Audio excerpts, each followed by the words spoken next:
This is in the spirit of giving you sort of a roadmap for where we're going with our information tonight. But also, we know that there are a lot of questions, and for some of you, you have siblings, or you have other children that have already entered into high school.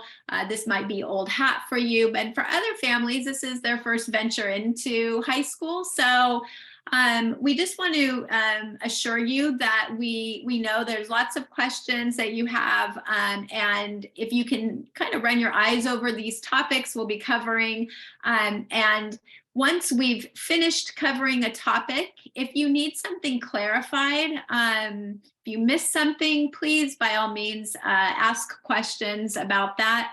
But if you could hold the questions that you have until we've actually covered that topic, that way everyone's attention is on the information being presented. It can get a little distracting with the Q&A box, and that way we can kind of get through everything and then entertain those questions. So we're going to be covering who we are as our counseling team at Cal High, the support services we have on campus, what a ninth grade course schedule might look like, in addition to Cal High's Bell schedule.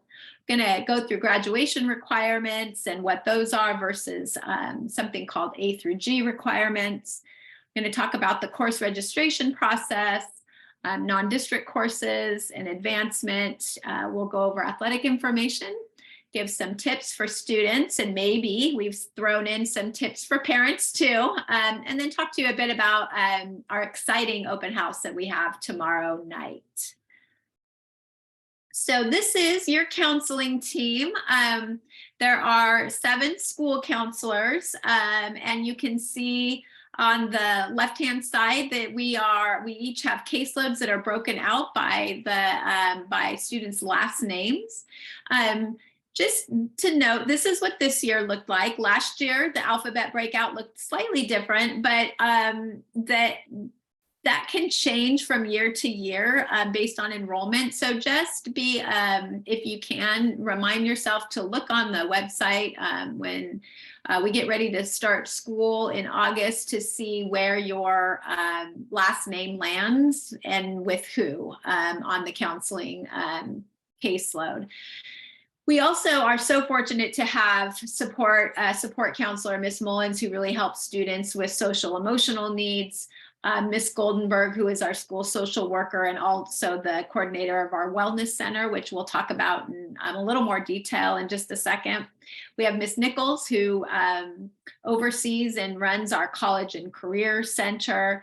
And then we have several support staff that you can see at the bottom who round out our fabulous counseling team. So we really do have a lot of people in our department that are looking out for kids and willing to, answer questions and help support the kids with whatever they might need. So in terms of the counseling services, as we know, our high school journey, it starts with acclimating, right, to what life on a high school campus feels like, our 9th grade year all the way to the end of our senior year and graduation. And so life happens, and our students' needs can change from time to time. And so, of course, we offer academic guidance and counseling, but we also offer social emotional counseling. So if students are feeling stressed or overwhelmed, they're having maybe problems with friends, problems at home, whatnot, we are here to help support them through some of the more challenging times as well. And as I mentioned, we have lots of resources available to students to support them academically, social, emotionally, whatever their particular needs at that time, what those are. So in terms of our availability, we're available for students to drop in to see us before school, after school, lunch, brunch, and if they want to see us during times outside of the drop-in, then they can just sign up on we have a clipboard outside each of our offices that they can sign up on. They can also email us and let us know that they want to make an appointment with us, and we're happy to do that for them as well. For parents, if you are interested or are needing to meet with us, we ask that you make an appointment beforehand, and you can do that by simply just emailing. So one of our, I think it's just a beautiful place that we have and that we're able to offer students on campus is our Wellness Center. And the Wellness Center, as I mentioned before, is run by Miss Goldenberg, or also known as Miss G. And it's a quiet, calming place where students can come if they need to just take a 15-minute reset break and just be alone, with them, quiet with their own thoughts, to just if they're feeling overwhelmed or anxious or whatnot. It's a quiet space. It's very well, regulated, if you will, by the support staff that are there. So it's they have to sign in, they have to put their phones in a holder, and and it really is meant for them to just sit, and they can do a puzzle, they can color, they can, but it's really meant for them to just be able to relax and reset. So we have the other cool thing that the Wellness Center has is she has different activities that kids can attend. So she does Mindful Monday, where they do, some learn mindfulness techniques, Fun Friday games, where she does different interactive games with kids where they can meet new friends. And then a very popular one is Tail Wag Tuesday, where they bring service dogs onto campus, and kids can come and spend time with service dogs. The Wellness Center is on and very, very active on Instagram. So we encourage you to follow them if you are on Instagram yourself. The College and Career Center is also another wonderful resource students have. Miss Nichols oversees the College and Career Center, and you can just see by all the things we have up there, she is one busy lady, and she is a wealth of information.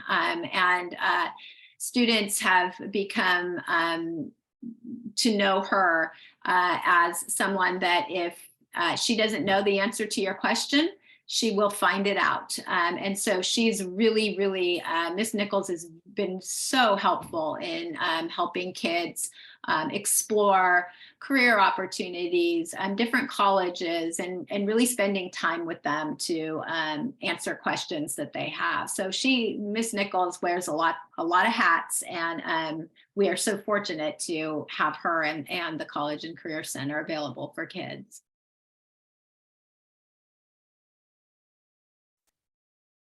So the Cal High is on a block schedule, and we flip-flop between odd and even days. So students will have 3 classes per day. All 9th graders are going to be enrolled in 6 classes, and there is an optional 7th or B period if they're enrolled in a co-curricular program. And you can see those are listed over on the right. But this is just an example of what like an odd day would look like for a student. And of course, lunch and brunch are built into that, as well as student support.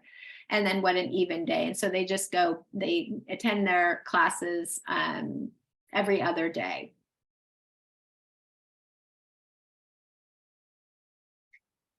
So in 9th grade, in terms of the 9th grade classes, the students will be in English 9, or they have the choice of signing up for English 9 Justice and Community, which is a English 9 class through the lens of a social justice, if you will.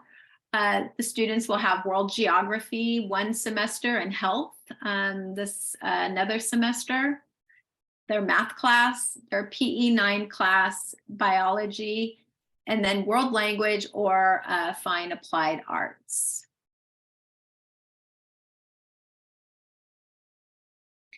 And then we have a four-year planning tool that students find helpful just to sort of give themselves a big picture, if you will, of the classes that they're interested in taking. And we've been holding with our current ninth graders, this second semester, we've been holding four-year planning sessions during student support, where kids are coming in and learning about, what 10th and 11th and 12th grade classes they will have offered, and what that might look like for the path that they are on personally, and then having questions answered.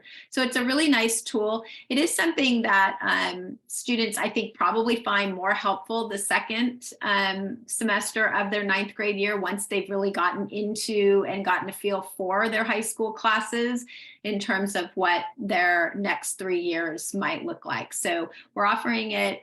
We've offered the workshops to our current ninth graders, and we're starting with a couple workshops for our 10th graders. But it's a great way for kids to at least kind of plan out what they think they want their high school classes to look like. And then, of course, knowing that their interests might change and other things might change. So it's really a draft that they, will go back and make adjustments to as needed.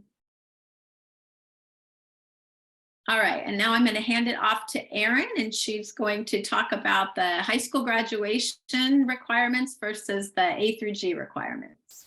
All right, thank you, Jen. Okay, so here is a graph. You're probably going to be seeing this chart a lot throughout high school, if you haven't seen it already in middle school. So we wanted to go over the differences between the high school graduation requirements versus the A through G requirements. If you don't know what the A through G requirements are, these are course requirements that are set in place by the Cal State and the UCs in California. So the University of California campuses and the Cal State University campuses have these A through G requirements in place as requirements for applying to four-year colleges. So going over kind of each category here, so kind of what, each year, which A through G requirements to meet. And we do go over this quite frequently, so we'll be reviewing A through Gs each year. And then we meet with your student one-on-one at least once a year, and then we will review them again. Okay, so going through, on the left-hand side is the subject area and the A through G that corresponds with it. So in the social sciences, you can see the graduation requirements here: 15 credits world history, 10 credits US history, 5 credits of government, and 5 credits of economics. So it's quite different than, the A through G requirement for college acceptance. So you just need 1 year of world history and 1 year of US history. Keep in mind that everyone is required to fulfill all of the grad requirements on the left-hand side. In the B area, so that's your English. So it's same for high school versus college requirements. Every student has to take 4 years of English in high school. Mathematics, so that's area C. So to graduate high school, 20 credits of math is required. 1 year of algebra is required, and then another year of any math you want to take. Different than college requirements, so you have to get through algebra, geometry, and algebra 2. And then a 4th year of math is strongly recommended. So colleges do like to see students just taking math every year and taking that year that's above algebra 2 if they're at that level. So in area D is science. So 10 credits of life science is required, which is your biology course that you'll take as a 9th grader. And then 10 credits of physical science, which is your chemistry or your physics. So similar to A through Gs, so 1 year of life science and 1 year of physical science, but a 3rd year is strongly recommended to get into a 4-year. There's some out-of-state schools that do require 3 years of science. So we like to have all the options open for students as they're moving on.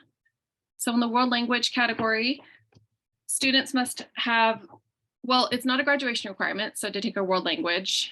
So students must take 10 credit, two out of the 3 areas. So there's 3 elective categories: world language, fine arts, and vocational arts. So students need to take 2 out of the 3 to meet your graduation requirements, versus A through G, students have to take 2 years of the same language, and 3 years is recommended. So same with fine arts, it's 1 year required to get into a 4-year. So some of our students will take a world language and a fine art, and they won't take a vocational applied art because it's not a requirement to get into, as an A through G requirement to get into a 4-year college. So the elective category is the G. If you're just fulfilling your graduation requirements, taking 6 classes per year and even taking 5 classes for 2 years will meet your 220 credits, which is required to. All the courses you're taking that are kind of above and beyond in the different academic subjects will count towards electives.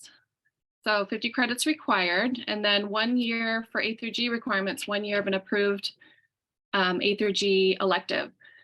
So what that means is if you don't take a course within the G category, so any of those vocational arts, any course you take in the A through G, so any course you take above and beyond, let's say you take an extra year of a world language, that would count in the G approved college prep. Okay, so high school requirements, PE, 2 years of PE is required. It's not required to get into a college, so it's not required for your A through Gs. And then for health, every 9th grader has to take a health course and a world geography course, and that's for high school graduation, but not required for your A through Gs. I do want to point out before moving on, C, as for the grades being earned, a C or C minus or better is definitely required to get into for your A through G requirements. So, you know, if you do end up getting a D or an F in a course, there's definitely options for you to remediate that in the summertime or take the course over again. So keep in mind a D minus or higher works for graduation, but A through G requires a C minus or higher. But we'll definitely work with your student. You know, if you happen to earn lower than a C, there's definitely ways to bring that up so you're eligible to apply. Erin, I think we have a couple good related questions. Yeah. I don't know if you're going to go into it more, but people have questions about like middle school classes that count for A through G, so specifically world language and math, and then questions about like what's the difference between a fine art and vocational art. So if you have slides on that, carry on, but if not. Yeah, we do have a slide coming up that will show you the back of the student's course selection sheet. So you'll be able to see how the different categories, which courses are broken down in which category. And you'll be able to see like a visual and performing art are your band, your choir, your theater, your arts, your photo, you know, all those courses. And then you'll be able to see in a couple slides like which are approved vocational and applied arts for students. That's more of your engineering, your culinary arts, computer classes, computer graphic arts. So we have quite a few in the different categories, but the fine arts are your visual arts and your performing arts. So for language, if you're taking, and I'm going to talk about that in a slide or two, but if you're taking Spanish 1A and 1B or French 1A and 1B, that counts as a year of language. And so you can sign up for the next level, which is Spanish 2 or French 2. Well, did that answer the questions that were being asked, Kelly? So I think specifically with math, basically, yes, if you're taking Algebra 1 or geometry in middle school, that would count towards your A through G, but you're still going to have to take math classes in high school to meet your credit requirement. Yes. Okay, so just a little more details about those academic areas I just talked about. Science, you will be pre-scheduled into a biology course as a 9th grader. It is recommended to take it in freshman year. It's pre-scheduled in. But some students might decide to opt out of biology in the 9th grade year. It is going to be one of the more rigorous courses you're going to take. So some students decide, you know what, I'm just going to wait until my sophomore year to take biology, and that is definitely okay.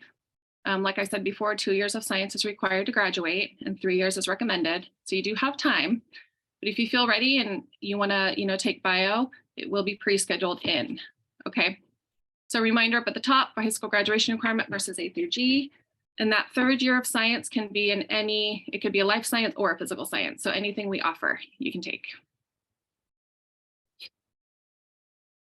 Okay, so for math, at the top, high school grad versus A through G. It is recommended to take a year of Algebra 2, but if you're a student or if math is not your thing, we do have students getting into plenty of colleges with just Algebra 2. So If you can do it, it's definitely recommended to take math all 4 years. But if not, Algebra 2 is kind of that class you need to get into a 4-year college.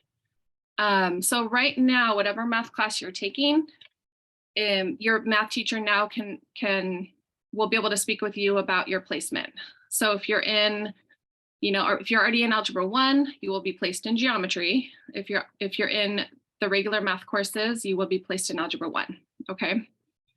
You can certainly speak directly to your math teacher you have right now, because they're going to give us all the placements so we can put you in the correct class. We do have a course called Algebra 1 Enriched 1, and that is a course for students that might need a little extra support in math. It's a 2-year math program. So instead of jumping into Algebra 1 and taking that for a full year, it's broken down into 2 years. So you'll take Algebra 1 Enriched 1 in 9th grade and then Algebra 1 Enriched 2 in 10th grade. It was at a slower pace, but a lot of kids find a lot of success. They might just need a little more help in math. So if you are earning a C or better, you will be recommended most likely to move on to the next level. If your teacher's a bit concerned, that you might need a little more help, or maybe it's kind of dipping into that D range, you might be recommended to maybe take that class again, when you get to Cal High. We just want to set you up for success. Okay, so I mentioned this a little bit earlier, but world language is a requirement, to get into a 4-year college, but it's not a requirement to graduate from high school. We do have 3 wonderful language programs here, so Spanish, French, and Chinese Mandarin. If you already enrolled in Spanish 1B or French 1B, please sign up for the next level, which would be Spanish 2 or French 2. If you're struggling a bit, maybe getting lower than a C or maybe even a low C, it might be a good idea to take the course again. You have that foundation, and I think you'll find a lot of success jumping into our program. But if you're ready to move on, certainly sign up for that next level, French 2 or Spanish 2. Our Chinese program, we have level 1 through AP here. And Ms. Wang is our teacher. So she is actually accepting applications if you want to test into a higher level. So if you want to take a test to see if you qualify for a higher level of Chinese, she's accepting applications through March 10th. Okay, so there's a lot of words on this slide. We do get a lot of questions about PE. So we wanted to just kind of break it down into the 3 areas here that we get the most questions about. So you will be pre-scheduled into a PE 9 course. That is required for all 9th graders to take PE 9. It's a state requirement. The only exception is if you're participating in our independent study PE program, and I'll talk about that in a second. That's in the middle column. And that is a program for students that are not playing team sports, that are gifted athletes who have a coach who are training many hours, and they can qualify for independent study PE. Let me get back to just our Cal High PE for a second. Again, PE 9 is the class that all 9th graders will take. Even if you're playing a sport at Cal, you still have to take PE 9 as a 9th grader. So after 9th grade, in grades 10 through 12, we have listed here all the awesome classes we offer.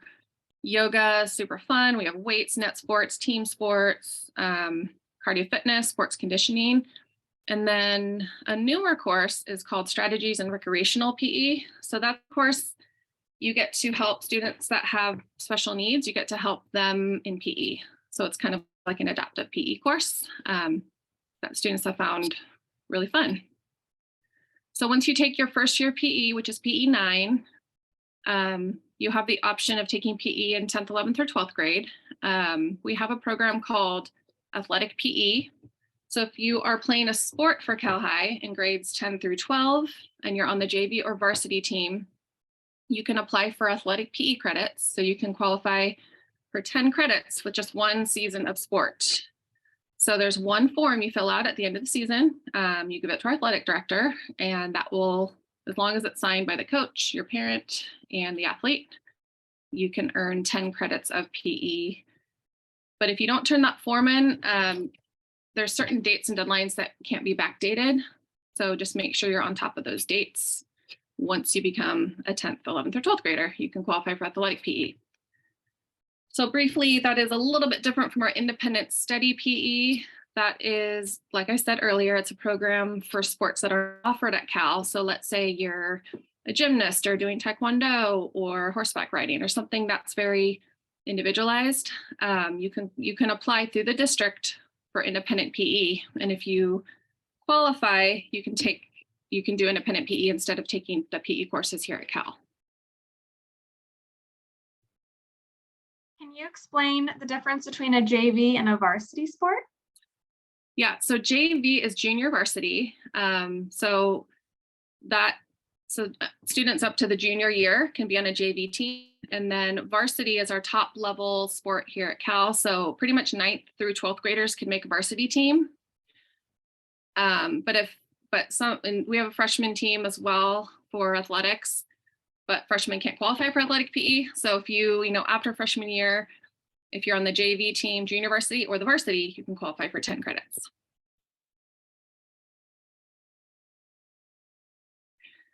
All right, so we just wanted to point out all of our awesome athletic programs here. So fall sports are listed, winter sports, and our spring sports.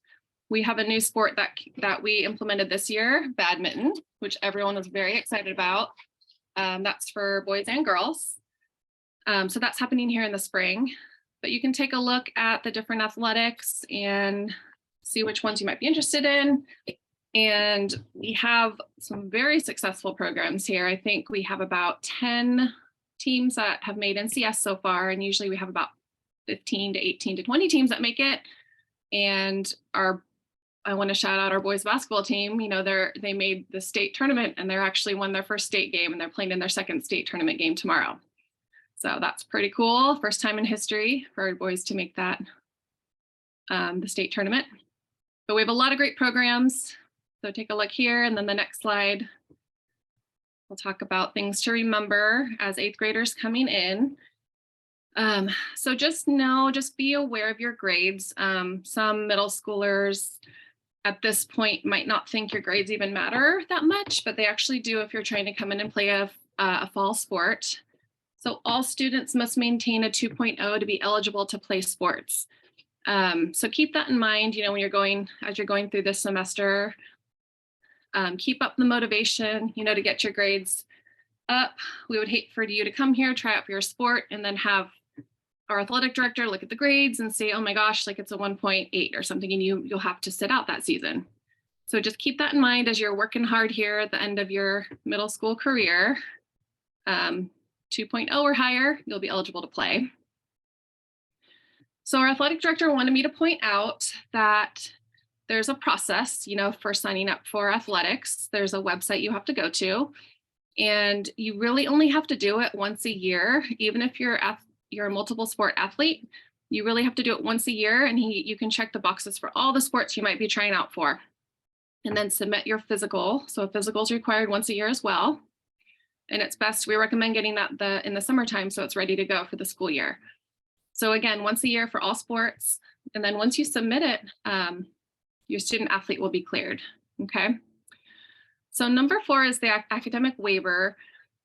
That is a one-time thing you get to use if, let's say, your grades might fall a little bit lower that semester and you might not be eligible to play. There's a one-time waiver you can use so you'll be able to play. But keep in mind that we really recommend 9th graders use it.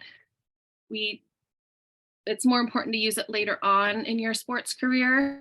So we really don't recommend it. So if you keep those grades up to a 2.0, you don't have to worry about that waiver, but it's a one-time in high school deal. And then just a reminder about athletic PE, like I talked about, only can be done in grades 10 through 12. And then if you do play a sport, you get to qualify for 10 PE credits.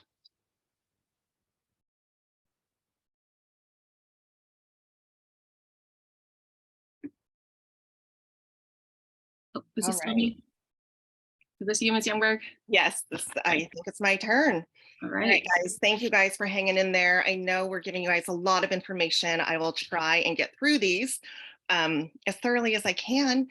But the process, now that we talked about all of the classes and all the courses and the requirements, the next step is going to be actually requesting these courses on our Infinite Campus portal. Okay, we've done this for many years in the past, and it's been very successful. So tomorrow, when you do come to the open house, you are going to receive a folder.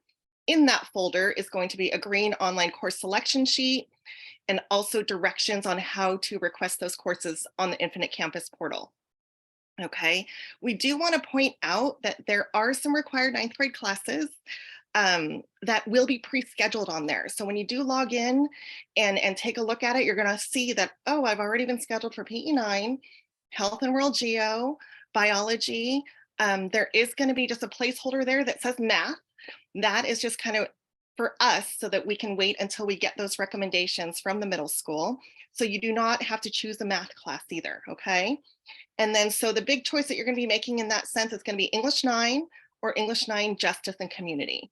And as Ms. Beavers mentioned before, there are a seventh class option, but you do have to be enrolled in one of the programs that are listed in that box on the right.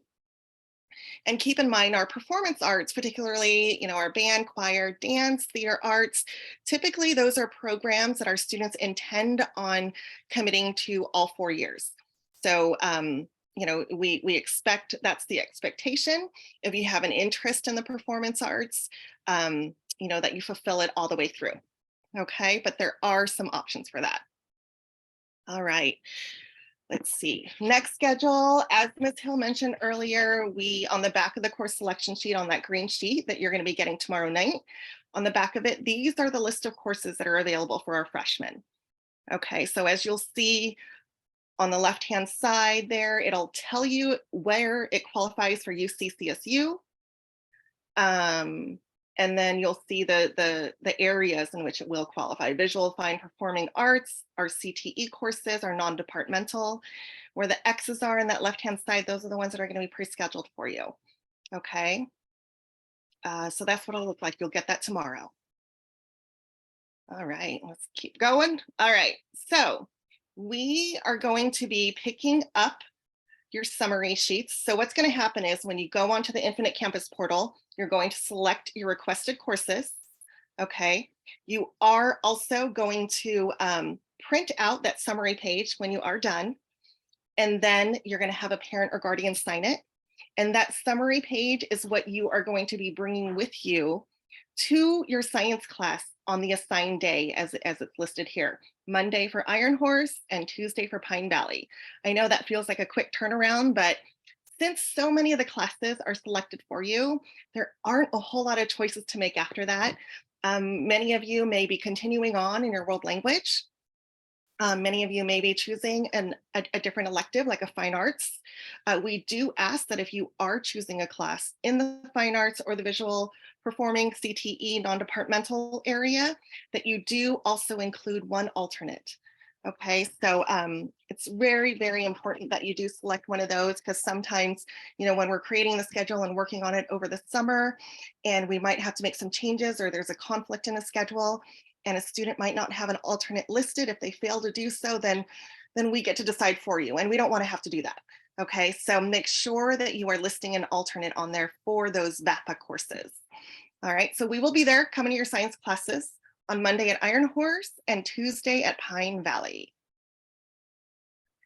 Okay, so you do not need to do summer advancement or take non-district courses. I am going to talk about this piece and there's going to be a couple of slides about it. However, we wanted to emphasize this so much that we thought it deserved its own slide. Basically, we know that we get a lot of questions about this. A lot of kids are asking about, oh, what can I do over the summer? What can I take there? Can I take additional courses? And obviously, with our personalized learning initiatives that were implemented a few years ago, yes, that is an option for our students. However, it's not necessary. It really isn't. And the more and more we're talking to colleges and college reps, the more we're finding out that that's not necessarily what they want to see. Okay, so let's kind of go on to the next page and see what those requirements are. All right, so we do have a page dedicated to students and families who are looking into and researching non-district courses. Okay, we do allow students to take up to 40 credits from outside institutions that they may place onto their high school transcript. Okay, there are some restrictions in that as far as 20 credits per academic year, and also no more than 20 credits in one subject area. Okay, so keep that in mind. If you are thinking about taking courses outside, we strongly recommend that you go to the district website. There's a lot of information on there that'll really kind of detail the requirements as far as what institutions are acceptable and so forth. And I think that'll tell us a little bit more on the next slide. Okay, so there is what's called a non-district course intent form. And if you are taking a course over the summer, particularly if you are taking a math course, or especially, you know, a world language course, and your intent is to move on and advance to the next level, it's absolutely required that you do fill out that non-district course intent form, which is on our district website. This lets us know that, for example, maybe you want to do geometry over the summer so that you can do algebra 2 in the fall. This allows us to reserve that space for you in algebra 2. So it's absolutely essential. You know, when we build the master schedule, you know, we really are just kind of going off of the requests of our students. So, you know, if your 8th grade teacher requested that you are going to go into geometry the next year, they may not know that you intend to advance over the summer. So you have to fill out this intent form.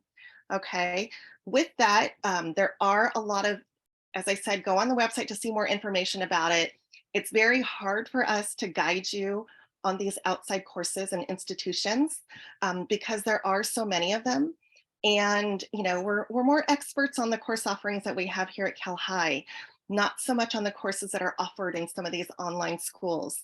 They do require that it's, if you do want to take a course, that it's A to G approved and that it is from an accredited institution and that they do offer an official transcript. So there are definitely some criteria.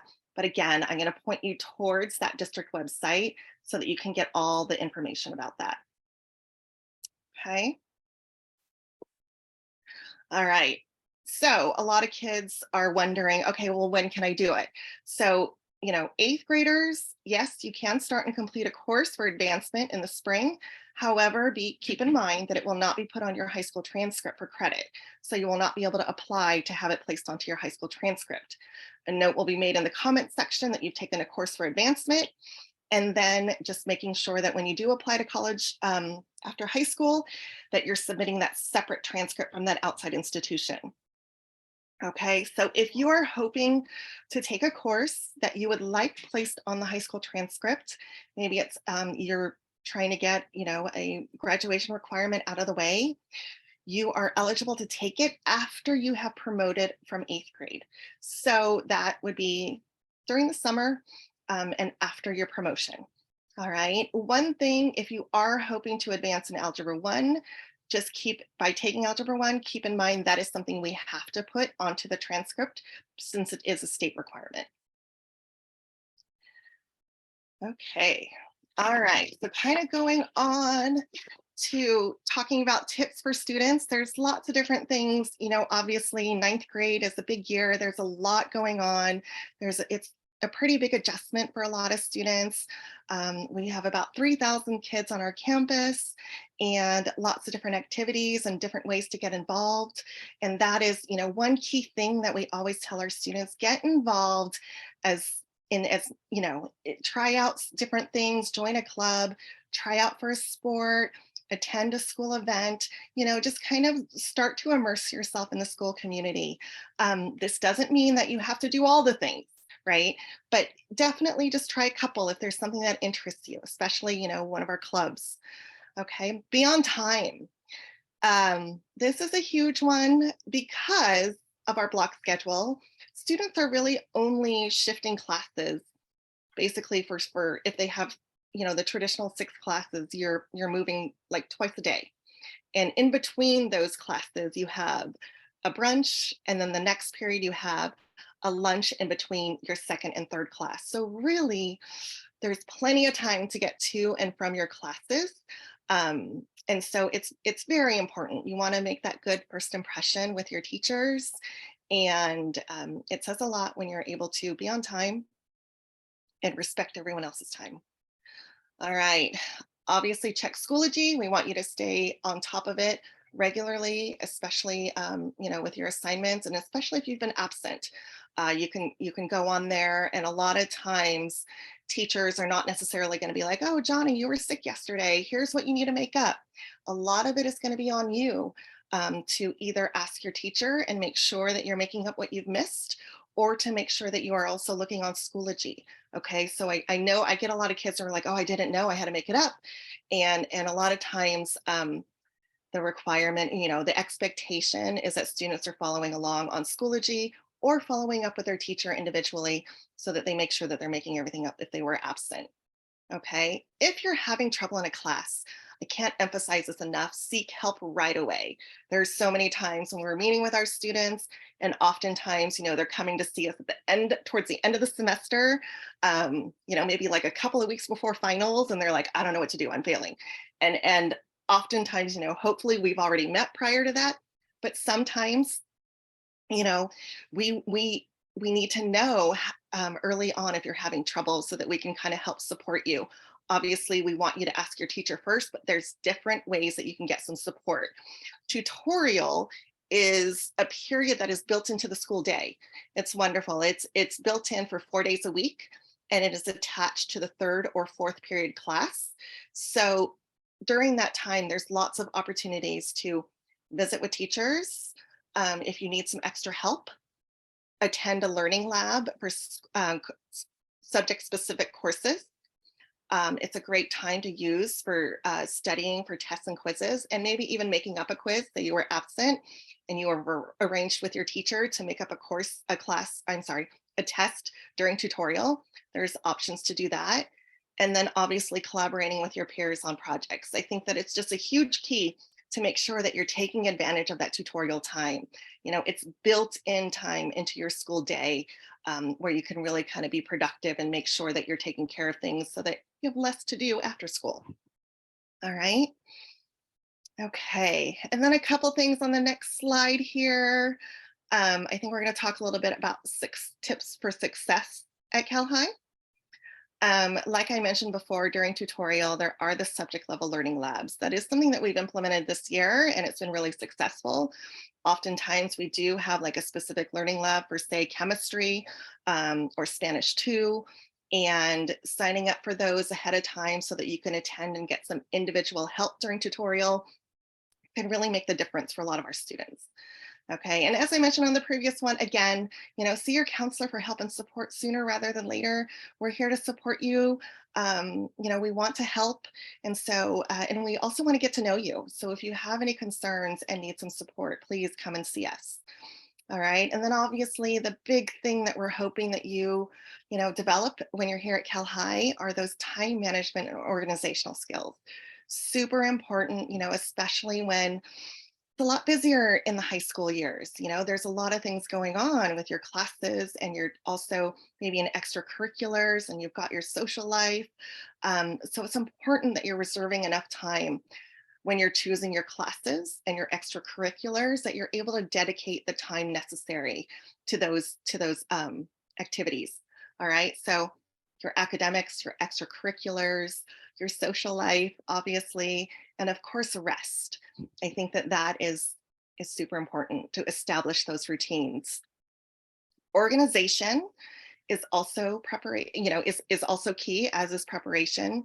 Keeping all your tasks and events in one place, whether it be a planner, a smartphone, a dedicated notebook, something of some sort where you can kind of just stay organized. I always recommend students, if you can, to, on Sunday nights or whatever, to plan out your schedule for the week, what you have going on, where you're going to be, where you might need to go for tutorial, upcoming tests, when to start studying for them, all those things. It's a good idea if you can, setting those out and getting into those routines. You'll find that once you start doing it, it becomes a habit and you just continue to do it.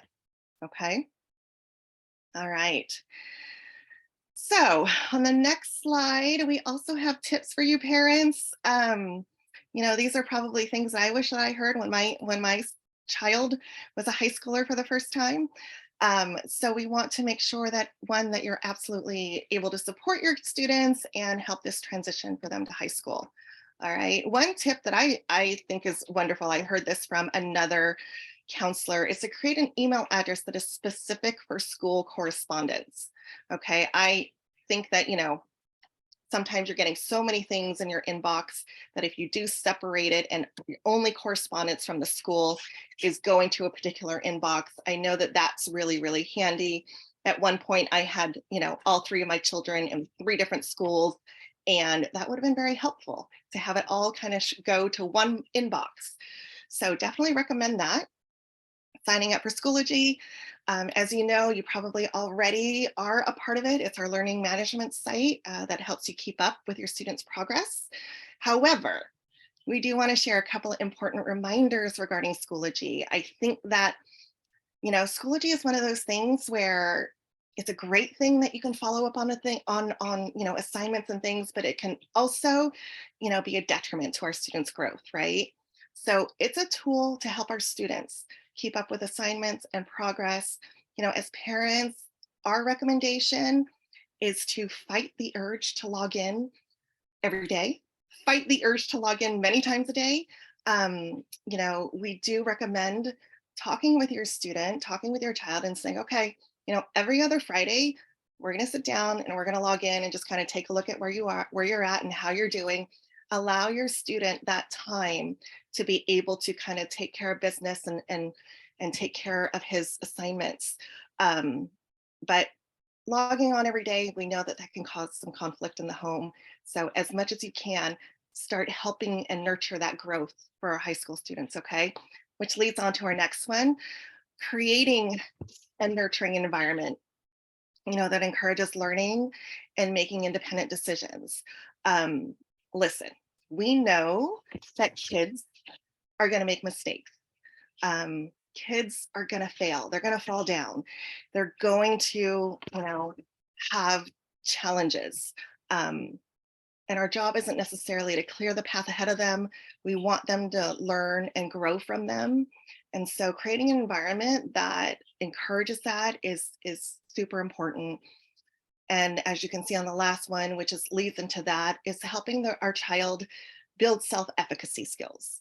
It's so important to believe and trust that your child can do it. Give them an opportunity to first ask for help from teachers or their counselor and other adults. I think there are definitely many times, where I might know the parent a lot more than the student because the parent is the one that's always reaching out to me, and which is totally fine.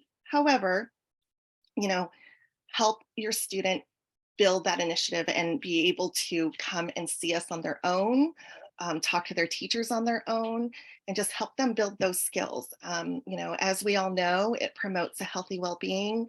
It helps build their confidence, and it helps them launch into adulthood, which is what we hope for. Okay.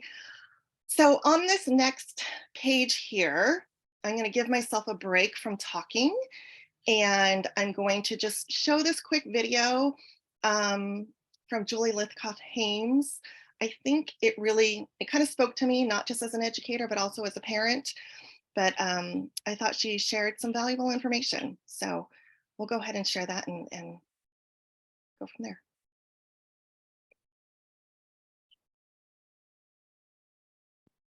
Uh-oh. Is the volume on? I cannot hear it. Okay. Shares ideas on her belief that the job of parents is to put themselves out of work. Here's her perspective on why it's important to get out of the over-parenting trap. We parents seem to have forgotten a simple, unassailable fact. We're mammals. Sure, we may be mammals with clothing and cell phones, but like our counterparts in the wild, our job as parents is to put ourselves out of a job and raise our kids to be independent adults who can raise their own offspring one day.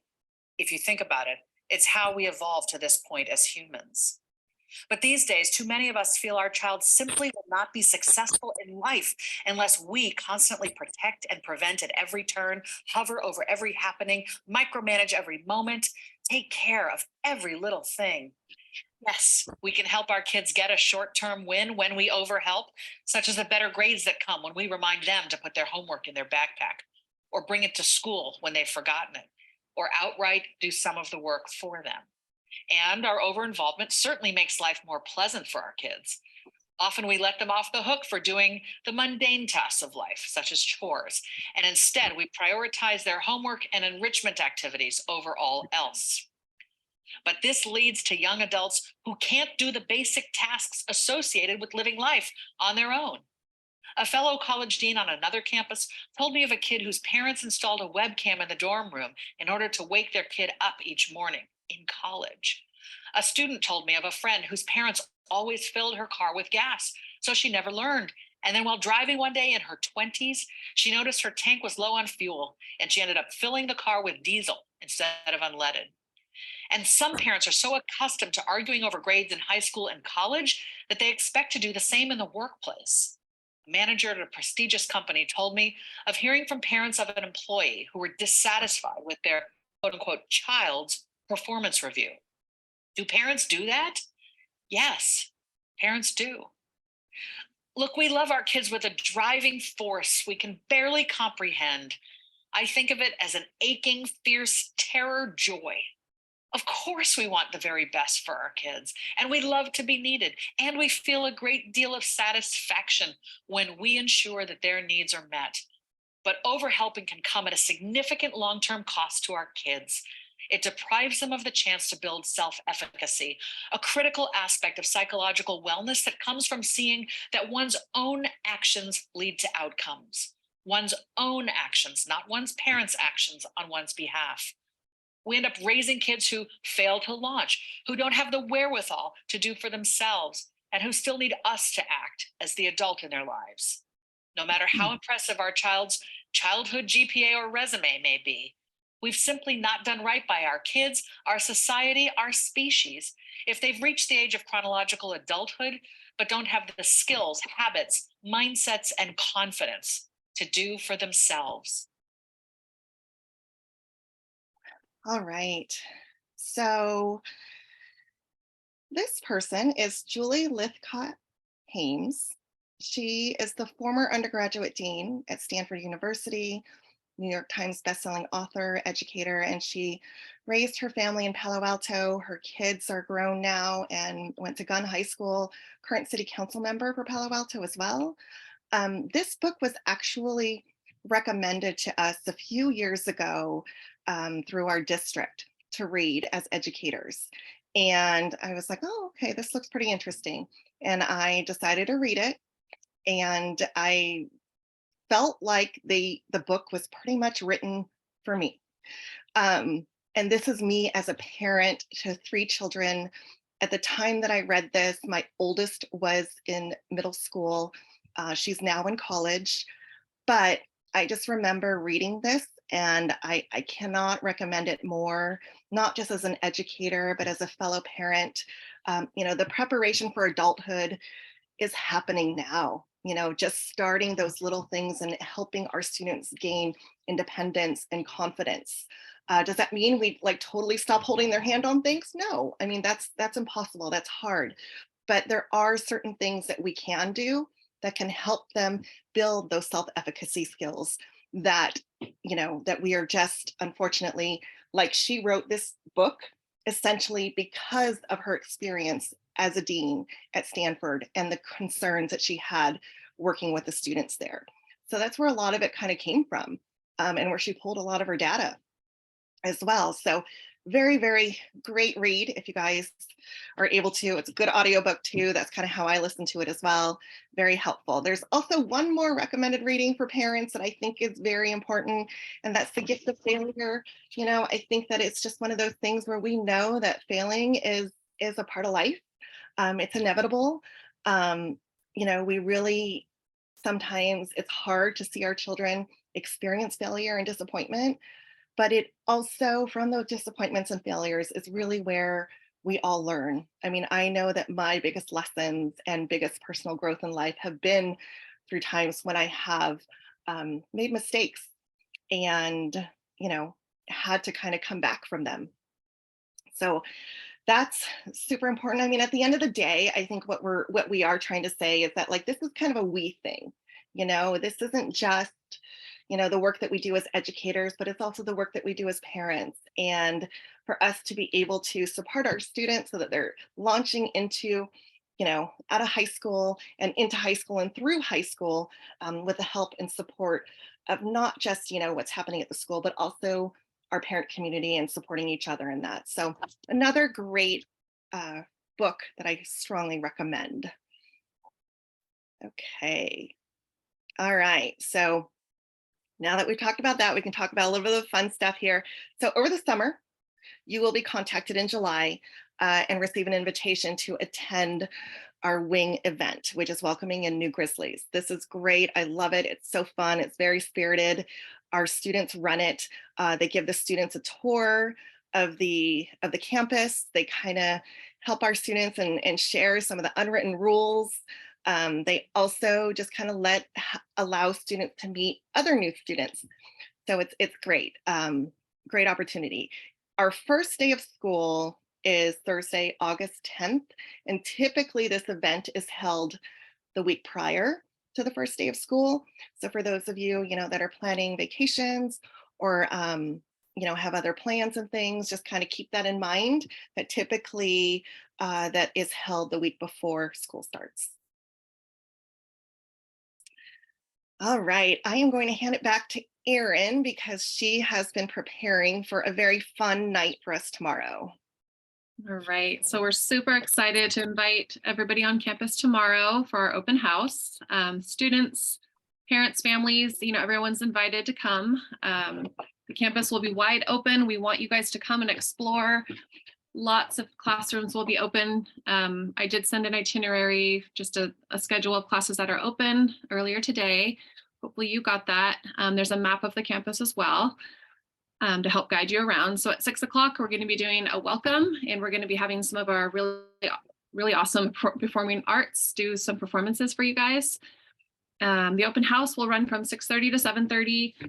We will have, like I said, lots of classrooms open. Please pop in. Teachers want to see you, ask questions, just look around, start getting a feel for the campus. And we also, you could tour, you know, we have a scavenger hunt we would love for you to participate in. We will also have teachers and students at tables in the quad. So if you walk around, you can see, you know, which teachers are at the tables to ask questions as well. There will be food trucks, so bring your appetite. And then there's going to be a sports information session in the small gym. So if you're interested in playing sports, stop on by the old gym and talk to coaches and figure out when tryouts are and things like that. You can just walk around. There's a lot of student athletes in there as well. So we will have some Grizzly gear for sale. Here's some examples of some things that are for sale in our web store. So we'll have some t-shirts available tomorrow for sale. I don't think, Kelly, can you explain the payment system? I know they're not accepting cash. You have to log in. Yes, there's a QR code that people can scan, and then they'll be able to log in through the GoFan account. It's the same way we do ticketing for sporting events, and you can pay through that account for through either, Apple Pay or a credit card. Great. Okay, so we are passing out the folders tomorrow. We have lots of information in there. So if you feel you missed some information tonight, we do have the course selection sheet so students can take a look and start kind of deciding what they want to take for their, you know, like Ms. Youngberg stated, there's not a lot of options, you know, for freshman year. As you get older, there's going to be many more options you can choose from when choosing your classes. But we're going to have instructions for registration. So logging into Infinite Campus and choosing the classes. So we'll have an instruction sheet in there. And then we'll have some other documents like a 4-year planner and some additional information on athletics, how to sign up and how to get to the athletic clearance page and things like that. So lots of info in the folder. If you happen to, or if you're not able to come, we will be bringing some of the folders to the middle schools on Friday. And if they run out, you can certainly stop by Cal High and we'll have additional folders to pick up. But the course selection sheet is online. So it's on the counseling website under academic. So you can pull up any of the year's course selection sheet. So we have 9th, 10th, 11th, and 12th course selection sheets if you want to start looking ahead to see the big variety of classes we offer. And those are already put on the Cal High counseling page. All right, so we hope to see you tomorrow. We're super excited to welcome you, and it starts at 6 o'clock. All right, Kelly, were there any questions that, Oh, of course there were. There are some great questions. One easy one is about PE clothes. I'm seeing some questions. So if you want to speak about how that works. I'll Or let I you answer can. that, Erin. Or Basically, yes, there are PE clothes. At the start of your freshman year, the teachers will tell you about them. And I believe there are also options of like certain colored sweats that you could wear. So like all black sweats or all gray. I'm not sure exactly, don't quote me, but there are options there. So the PE teachers will have more information about that. We got a lot of questions about, oh, the questions are popping in now. Distractible over here, but questions about for students who are maybe coming from not one of our direct feeder schools or are coming from out of the district, how do they get this? How do they communicate with us? How do they give us their course requests? Just telling them what their process will look like. Yeah, I know that, obviously we want you guys to be able to come to the event and such, but when you do log on to your Infinite Campus portal, it may not be available for you to select classes for Cal High. What we do ask, if you are in our district and hoping to move to Cal High, but you are zoned for a different school, go ahead and follow that process with your current school, whether it be Doherty Valley, Monte Vista, or San Ramon.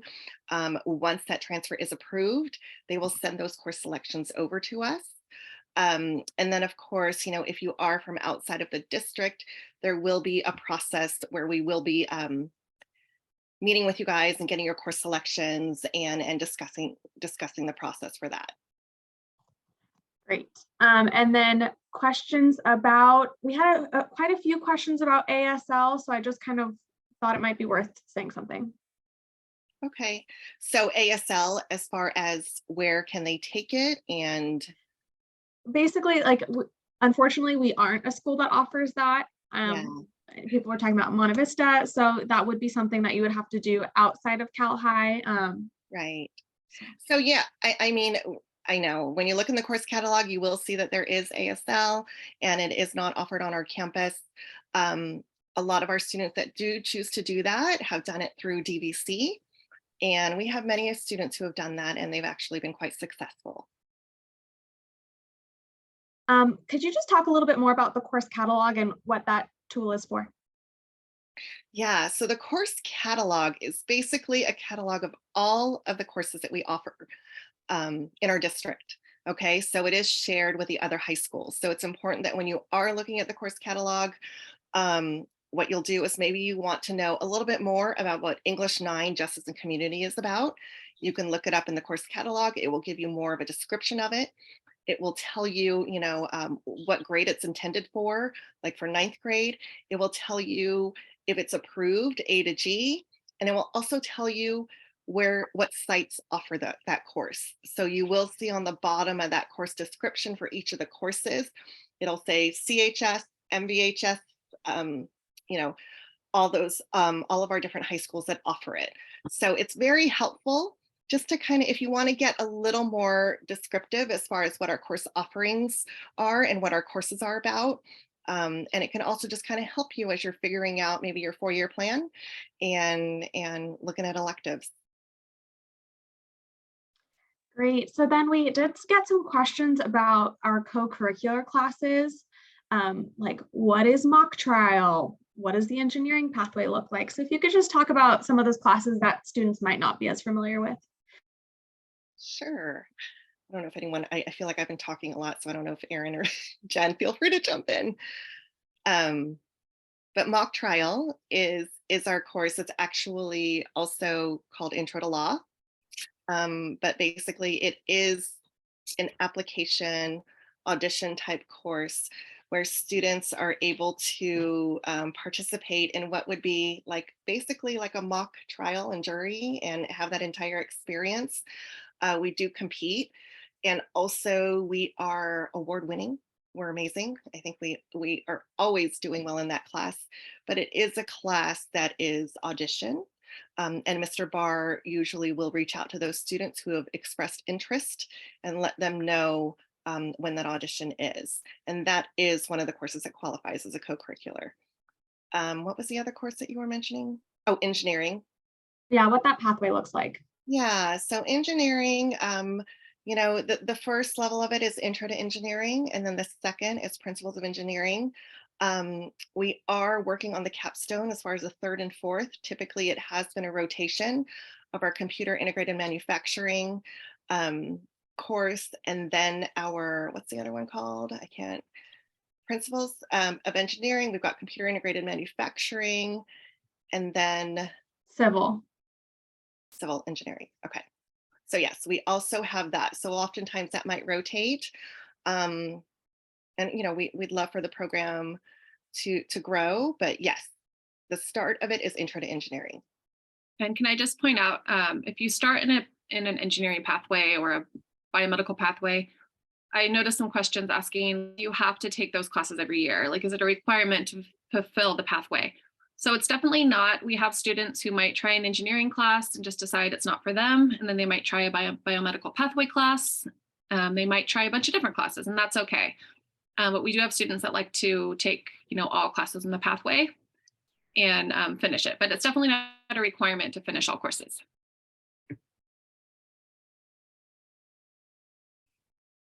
Okay, what is student support? All right, so student support, we kind of use it interchange with tutorial. So you'll find that I think that there was probably, I don't know, 1 year where we're calling it student support, but we've called it tutorial many years. So now many of us call it both, and we kind of go back and forth. It's essentially the same thing. So that is the one, if you look at our bell schedule, you'll see that it's built into the school day. That's the 30-minute period that is attached to the third or fourth period class of Mondays, Tuesdays, Thursdays, and Fridays. And that is the time where you are able to get extra help from a teacher, study for tests, almost like you know, an opportunity to visit learning labs. But that is essentially the same thing. Student support and tutorial are interchangeable. Okay, and then as far as entering their classes into Infinite Campus, you know, just definitely getting some questions about, well, if there's the math placeholder and we're getting recommendations from the teachers, how would the student communicate what their preference is to us? We always kind of go off of the recommendation from the teacher, and we usually get that before the school year ends. So you could certainly talk with your math teacher if you do, have concerns about that, or you can talk about what you were recommended for, and then they can certainly communicate with us if there are changes. You can also talk with your individual counselor at the middle school if there is a different math level that you would like to be in, or maybe like the advancement piece is a different piece because you do apply through the district. But as far as if you don't agree with a recommendation, we do recommend speaking with your current math teacher and your counselor at the middle school. Thank you, thank you. I feel like we've covered a lot of kind of the questions that keep coming up. I know there's a bunch of things in the chat, and I guess I just want to say so many of these things would be really appropriate questions for those one-on-one meetings about like your specific situation and your pathway and what math class makes sense for you to do, just because those are such individual things that would probably be the right setting for those. Yeah, and I kind of also did want to point out that, if you do have questions, I think that, we're definitely helping our students at the high school level pick their classes for next year. We're also helping our seniors, getting them ready to graduate. But as far as 8th grade, if you do have any questions or concerns, we communicate constantly with the middle school counselors. So we ask that you speak with your middle school counselor about any of those questions. And then if there's anything that they are unable to answer, they are constantly just communicating with us regularly. And so they can get back to you and talk to you about any of those questions that you might have. So we communicate all the time. And if there's anything they can't answer, we'll definitely get the answer to them. Yeah, sounds good. And as a reminder, we are meeting with students at Iron Horse on Monday, Pine Valley on Tuesday, and then students from other schools, work with your counselors. And then for those inter-district transfers, for transfer students, we do have meetings coming up, but those happen more in April, May, I believe this timeline was. Right, right. You can also send your student with questions. We're going to be meeting with every student individually. So we'll be going into the science classes like we talked about, and then we're going to be going to each student, so they can ask us questions. If we didn't get, have your answer all your questions today, I know there were a lot of them, have your student ask us. And we can always make changes to the course selections. So we allow changes up until pretty much the end of the school year. If your student changes their mind about what they want to take, we can certainly, nothing is set in stone. Until June 1st. Until June 1st. That's right. Yes. So I feel like I said, there's still a lot of questions there, but we've been going for an hour and 15. Okay. Yeah, no, I'm sure that there's a lot of questions and I'm sure there will be more. Just keep in mind the counselors will also be there tomorrow night.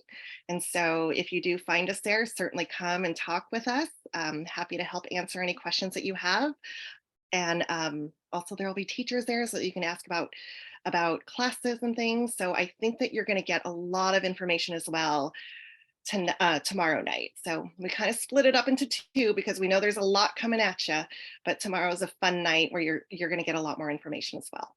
Yes. And I guess the one other thing I will say is in that folder you're going to get, or if you can't make it, it is also online right now, is a list of the classes that you're able to take as a freshman. It says looking forward to freshman year. It has all the classes you can take there. If you want information, if you want to look ahead to future years, feel free to look at the website to look at the other ones, or like Ms. Youngberg was saying, the course catalog has in-depth descriptions of all of our classes. So lots of resources online. Lots of resources. One more thing, I'm so sorry, I just thought of this, but there may be some students at the middle school right now that are, that they're currently at Iron Horse and currently at Pine Valley, and they are still pursuing the intro, waiting for that intro to get improved to Cal High. You can go ahead and fill out that green sheet on the back and just kind of, put an X there as far as what courses you would like to take. Put your name on it, and we can hold on to that. And once the intra is approved, we will enter it for you. Yes, and the recording of this session, we will get it posted to our counseling website along with the slides. And there's so much information there waiting for you to go check out. So please do that. I know I answered where's the link to the website earlier, but I'll just put it in another question right here. All right. Great. Thank you guys for hanging in there. I know it was a lot of information. Please feel free to watch this later on. We'll have it on our YouTube site.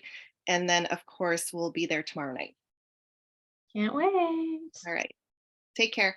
Thank you, everyone. Bye.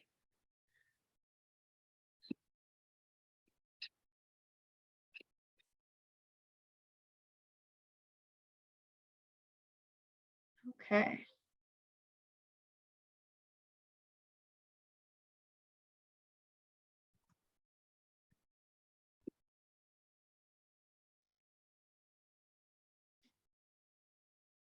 There.